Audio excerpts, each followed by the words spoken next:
খুলনা বিশ্ববিদ্যালয়ে যারা চান্স পেয়েছো তাদের খুলনা বিশ্ববিদ্যালয়ের সাবজেক্ট চয়েসের যে সময় বৃদ্ধি করা হয়েছে এই বিষয়টা নিয়ে কথা বলবো। নতুন যে তথ্যটা আছে আপডেট তথ্য, এই তথ্যটা দিব। চলো শুরু করি। তোমাদের খুলনা বিশ্ববিদ্যালয়ের এবছর 25-26 শিক্ষাবর্ষের খুলনা বিশ্ববিদ্যালয়ের 25-26 শিক্ষাবর্ষের স্নাতক সম্মানসূচক প্রথম বর্ষের ভর্তি পরীক্ষার ফল ABCD ইউনিটের ফল কিন্তু প্রকাশ করা হয়েছে।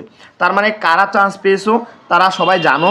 তোমরা কি করবা, তোমাদের ফলাফলটা HTTP এই যে apply.ku.ac.bd ওয়েবসাইটে থেকে নিজের প্রোফাইলটা লগ ইন করে তোমরা কিন্তু তোমাদের রেজাল্টটা দেখতে পারবা আর কি। এইটা আর কি তোমাদের হচ্ছে সবাই দেখেছো, নিজেরা জানো যে কে কে চান্স পেয়েছো এবছর।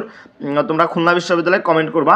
দেখো আগামী 1 তারিখ অর্থাৎ আগামী 1 তারিখ থেকে 3 তারিখ পর্যন্ত কিন্তু তোমাদের ডিসিপ্লিন পছন্দক্রম অর্থাৎ সাবজেক্ট চয়েস দেওয়ার কথা ছিল। তার মানে তোমার 1 তারিখ থেকে 3 তারিখ পর্যন্ত তোমরা সবাই কি করতে পারতা, তোমাদের সাবজেক্ট চয়েসটা কিন্তু দিতে পারতা।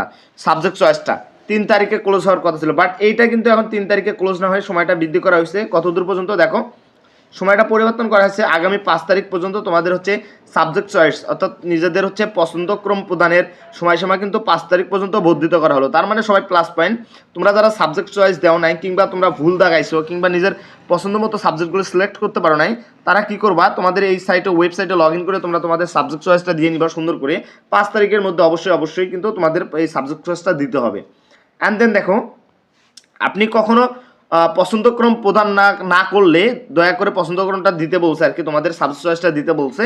এবং হচ্ছে পরবর্তীতে দেখো চূড়ান্ত তোমাদের এই সাবজেক্ট চয়েসের হচ্ছে রেজাল্টটা ফলাফলটা আগামী 8 তারিখ কিন্তু প্রকাশিত হবে।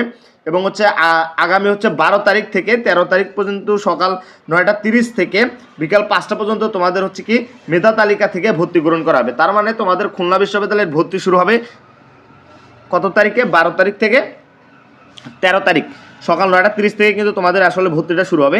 তবে চূড়ান্ত ফলাফল তোমাদের সাবজেক্ট চয়েসের চূড়ান্ত ফলাফল দিবে 8 তারিখ। তার মানে কে কে সাবজেক্ট পাবা আর কি, তারা হচ্ছে 8 তারিখে তোমাদের রেজাল্টটা দেখতে পারবে আর কি।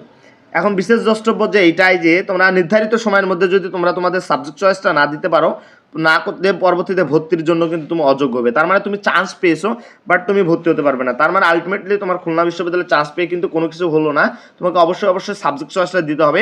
যদি এগুলো না দাও তাহলে তুমি পরবর্তীতে ভর্তি হতে পারবে না। অনেকেই চান্স পাওয়ার পরও কিন্তু খুলনা বিশ্ববিদ্যালয়ে ভর্তি হতে পারে না। সো এই বিষয়টা অবশ্যই তোমাদেরকে মাথায় রাখতে হবে।